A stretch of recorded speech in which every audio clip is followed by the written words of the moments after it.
مولاي صل وسلم دائما أبدا على حبيبك خير الخلق كلهم هو الحبيب الذي ترجى شفاعته لكل حول من الأحوال المقتحم يا ربي بالمصطفى بلغ مقاصدنا واغفر لنا ما مضى يا واسع الكرم يا ربي بالمصطفى بلغ مقاصدنا واغفر لنا ما مضى يا واسع الكرم إلى حضرة النبي المصطفى صلى الله على سيدنا محمد وإلى جميع الأنبياء والمرسلين والشهداء والصالحين والملائكة المقربين وكلكم أولياء الله في السماء وفي الأرض وكلكم مخصوصين جميع أحمد الله وكلكم أولياء الله في جميع الفاتحة. أعوذ بالله من الشيطان الرجيم. بسم الله الرحمن الرحيم. الحمد لله رب العالمين الرحمن الرحيم مالك يوم الدين إياك نعبد وإياك نستعين اهدنا الصراط المستقيم صراط الذين أنعمت عليهم غير المغضوب عليهم ولا الضالين آمين. اللهم نور قلوبنا وقلوب جميع من حضر في مجلسنا هذا بنور المعرفة وعلم المكاشفة والبصيرة والإيمان والإسلام يا فتاح يا عليم افتح قلوبنا وقلوبهم فتوح العارفين ربنا افتح بيننا وبين قومنا بالحق وأنت خير الفاتحين آمين آمين يا رب العالمين.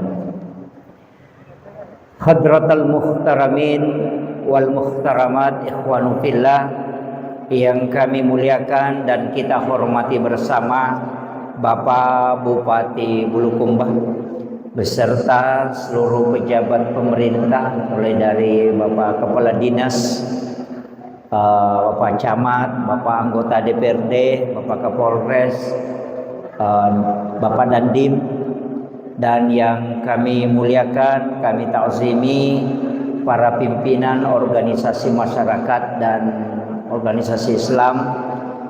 Di tengah-tengah kita ada Bapak Ketua Majelis Ulama Indonesia Kabupaten Bulukumba, Bapak Ketua DMI, Bapak Ketua Nahdlatul Ulama juga dari Muhammadiyah, beserta seluruh hadirin, terkhusus juga kepada Ibu selaku istri Wakil Bupati Kabupaten Bulukumba, semoga beliau senantiasa diberikan kesehatan.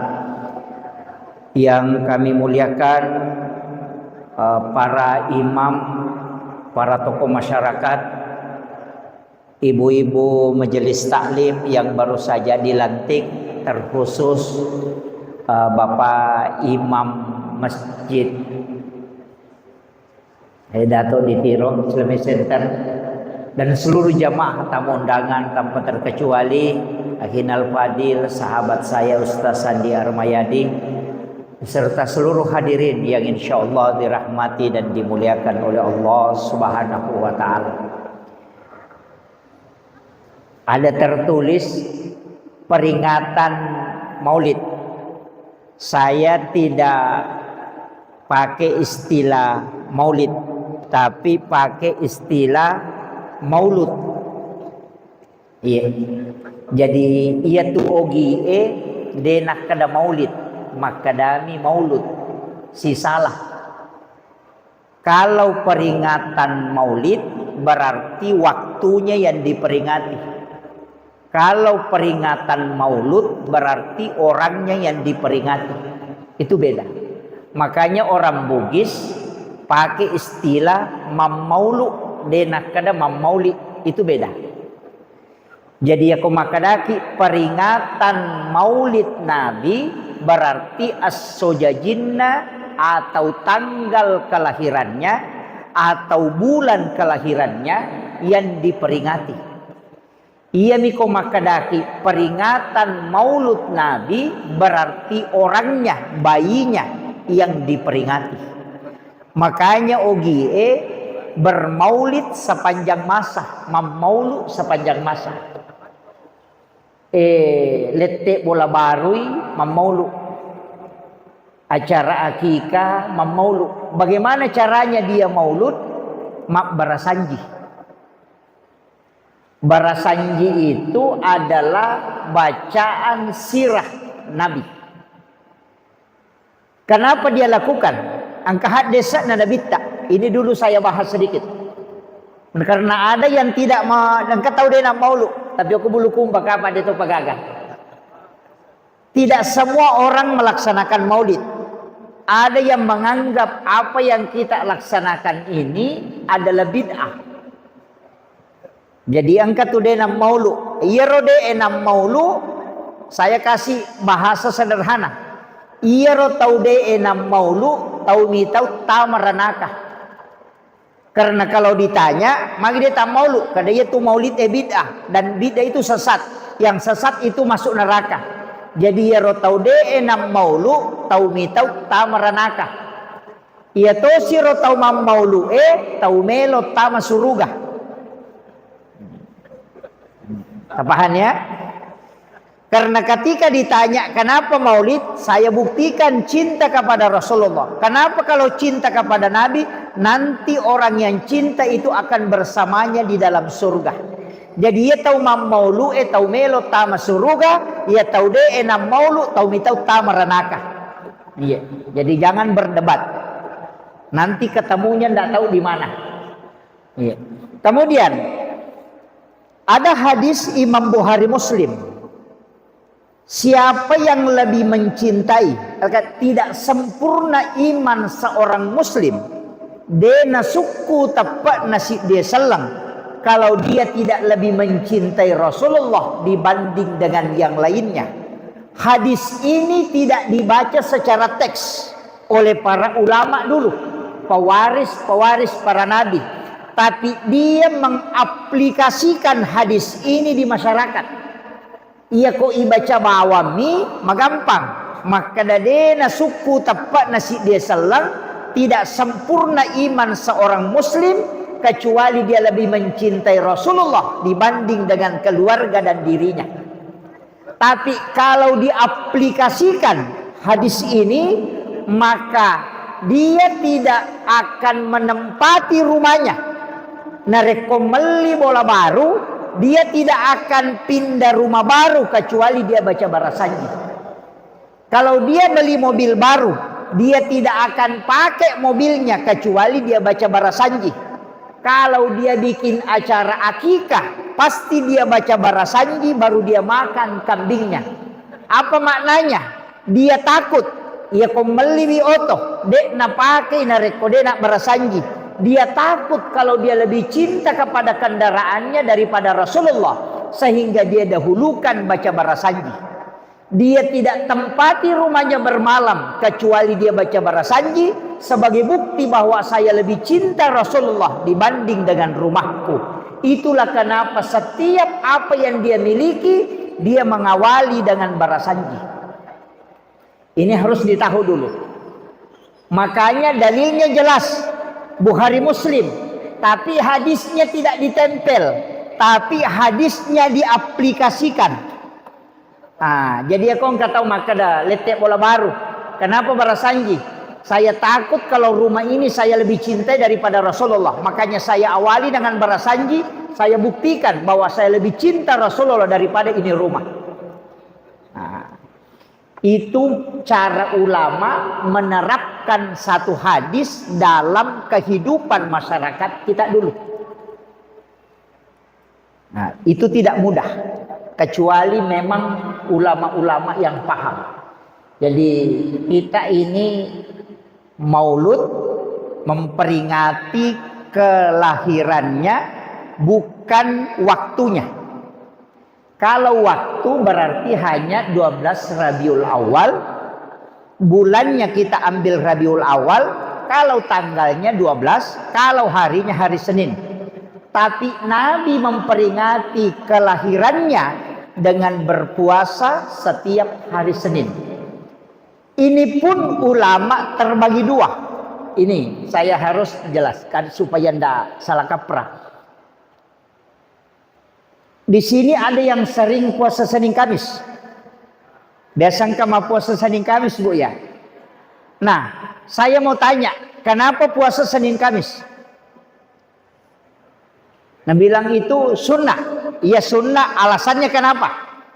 Nah, bilang Nabi kerjakan, ya itulah sunnah. Begini, Nabi itu pernah ditanya, magi tak puasa Senin dengan Kamis. Alasannya Nabi puasa Senin itu ada dua. Yang pertama, karena saya dilahirkan kata Nabi pada hari Senin. Yang kedua, wahyu pertama turun itu hari Senin. Nah, pertanyaan saya sederhana. Kalau Nabi memperingati kelahirannya karena kebetulan Nabi ditakdirkan oleh Allah lahir hari Senin, maka dia puasakan hari Senin karena itu hari kelahirannya. Pertanyaan ke saya, pertanyaan ke kita lahir hari apa? Hah? Kalau lahir hari Selasa, maka puasa hari Selasa. Kalau lahir hari Rabu, maka puasa hari Rabu. Karena di situ disunnahkan puasa pada hari kelahiran. Karena seandainya Rasulullah dilahirkan hari Rabu, maka Nabi akan puasa di hari Rabu. Cuma karena dia lahir hari Senin, maka dia puasa pada hari Senin. Artinya apa? Orang yang mau mengikuti Nabi berpuasa pada hari kelahirannya, maka puasakan hari kelahiran. Bukan puasa Senin, tapi puasa kelahiran. Mau bilang, wah man rasa nanti ya Ustaz. Saya puasa Senin Kamis ini, nah saya lahir hari Rabu. Begini, disinilah ulama membagi dua. Ini yang harus jangan disalahkan. Siapa yang berpuasa pada hari Senin, walaupun dia lahir hari Rabu, maka dia puasa sunnah mengikuti Nabi. Dia puasa sunnah kelahiran Rasulullah. Kalau dia puasa pada hari Rabu karena dia lahir hari Rabu, maka orang ini puasa sunnah mengikuti Rasulullah sebagaimana Nabi berpuasa pada hari kelahirannya. Jadi dua-duanya dibenarkan. Jangan katakan, wah pasti ada salah. Tidak. Kalau hari Kamis, sebenarnya kan 3 alasannya Pak. Senin itu malaikat melapor pahala kebaikan yang sudah dia catat. Hari Kamis malaikat juga melapor. Jadi sininna aktivitas ibadat termasuk doa itu dikumpul oleh malaikat, dicatat. Dan setiap hari Senin dia melapor. Dan juga hari Kamis dia melapor. Tapi ada malaikat yang turun khusus, bukan mengikuti jalurnya ini. Jadi sama aja Pak Bupati. Misalnya ada orang yang diutus camat. Camat itu melapor setiap bulan. Ada kepala dinas yang melapor setiap minggu. Ada juga staf ahli mungkin melapor setiap hari. Seperti itu. Malaikat juga begitu. Ada yang laporannya sekali hari Senin, sekali hari Kamis. Ada yang melapor setiap 1 pekan. Ada itu. Ada juga yang melapor waktu-waktu temporer. Yang mana? Itu hadis qudsi. Siapa yang sudah sholat maghrib, duduk di masjid, menunggu waktu sholat isya, dia tidak meninggalkan masjid. Nabi itu pernah keluar dari masjid, mengangkat pakaiannya sampai lutut bagian bawahnya kelihatan. Nabi itu istilahnya rambut tak poso-poso, sampai napasnya itu terengah-engah. Kemudian dia meletakkan kedua lututnya di lantai, di depan sahabatnya. Kemudian ada perkataan Nabi, saya baru saja didatangi oleh malaikat, disampaikan bahwa Allah membuka pintu langit. Coba, Allah membuka pintu langit dari sekian banyak pintu langit. Allah buka dan memberi kabar gembira kepadamu. Dan dia bertanya kepada malaikatnya, lihatkah engkau dengan hambaku yang sementara menunggu waktu sholat itu? Maka aku rahmati dia dan doakan dia. Jadi kalau mau dibukakan pintu langit, mau didoakan oleh malaikat dan dirahmati oleh Allah dan dimuliakan oleh Allah, jangan tinggalkan masjid sesudah sholat maghrib, tapi niatkan menunggu sholat isya, bukan mak gosip. Iya. Jadi denon romasigi emat cerita, tapi dia tinggal di masjid untuk menunggu sholat isya. Inilah yang ulama fikih dengan ulama tirakat berbeda versi. Nah, ini saya harus luruskan. Ulama fikih mengatakan hanya yang menunggu di dalam masjid dari sholat maghrib menunggu sholat isya yang dibukakan pintu langit dan dirahmati oleh Allah dan didoakan oleh para malaikat. Ulama tarekat mengatakan tidak, karena yang disebutkan dalam hadis qudsi adalah orang yang meninggalkan sholat fardu dan menunggu sholat fardu berikutnya. Makanya sujud terakhir sholat asar nanti niatkan memang untuk sholat maghrib. Maka bapak kemana saja berarti menuju ke sholat, dan orang itu selalu dirahmati oleh Allah. Ia naruyasa sampajat tepetuh. Ini kalau ulama pakai. Nah, kalau ulama fikih tadi yang tinggal di masjid. Kalau ulama tarekat tidak. Biar tinggalkan masjid, laksanakan tugas yang menjual, yang di kebun, yang pegawai kayak Pak Bupati tetap jalankan tugasnya. Tapi mesti di sujud terakhir niatkan memang untuk sholat. Jadi niat sholat dengan niat mau sholat itu berbeda. Ya kau niat sempajang, ya kau takbiratul ihram ki. Kalau niat mau sholat di sujud terakhir. Makanya kenapa Isra Mi'raj itu dua di tempat disebut. Minal masjidil haram ilal masjidil aqsa. Hanya dua. Tidak disebutkan minal masjidil haram ilal Madinah wa Bukit Tursina wa Baital Lahmi wa Masjidil Aqsa. Karena Nabi kan dari Makkah ke Madinah, dari Madinah ke Bukit Tursina, dari Bukit Tursina baru ke Baital Lahmi, dari Baital Lahmi baru masuk ke Masjidil Aqsa. Tapi kenapa dua jadi disebut? Masjidil Haram ke Masjidil Aqsa, padahal 5 tempat ditempati. Itu pesan. Ini untuk para pejabat, kepala dinas atau apa. Kalau bapak mau ke Makassar, sholat subuh di masjid di Islamic Center ini, di sujud terakhir sholat subuh, niatkan memang kita nanti sholat duhur di mana. Kan gitu. Jadi misalnya saya akan sholat duhur di Maros misalnya, atau di Bantimurung lah. Sujud terakhir sholat subuh, niatkan memang untuk sholat duhur di sana. Nanti ketika melakukan perjalanan, tiba-tiba kecelakaan di tengah jalan kemudian meninggal, Allah itu tanya malaikatnya cuma satu, hambaku dari mana dan dia mau kemana? Maka dijawab oleh malaikat, dia dari sholat subuh di Masjid Islamic Center, dia mau ke Maros melaksanakan sholat duhur. Allah mengatakan, jangan kau periksa dia, karena dia meninggalkan rumahku menuju ke rumahku, dan dia tinggalkan sholat menuju ke sholat. Ia narona atau pandritai riolo, maka da sampajat tepat tu ipake na rekomelo selama.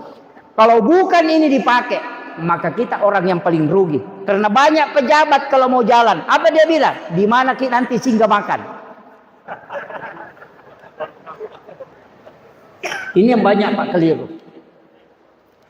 Dan kalau kita putuskan sholat, dari sholat asar misalnya nanti kita putus sholat asar, salam tertutup, tidak disambung ke sholat maghrib.